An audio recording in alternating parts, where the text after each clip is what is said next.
है भैया, Hamaria recording studio Khagaria भदा से आज एक super hit song live video दिखाएंगे सिंगर संगम बिहारी का, जो कि बहुत ही अच्छा सॉन्ग गाया है और मार्केट में इस बार डीजे पे गर्दा उड़ान सॉन्ग जो कि बजने वाला है। आप लोग सिर्फ दुलार प्यार आशीर्वाद बनाए रखे संगम बिहारी के ऊपर और मेरे मैथिली झंकार चैनल को आप लोग सब्सक्राइब करें और ज़्यादा से ज़्यादा लाइक कमेंट्स और शेयर करें। आइए हम संगम बिहारी का लाइव वीडियो दिखाते हैं।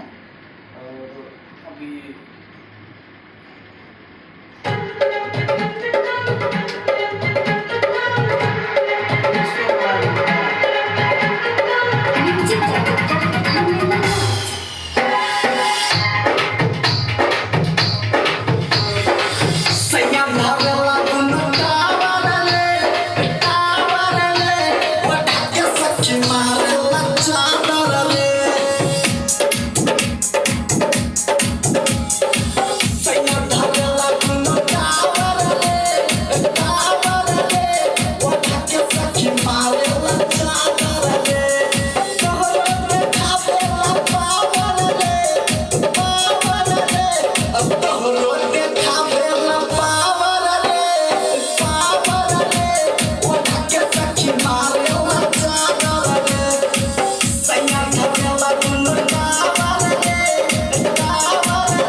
You're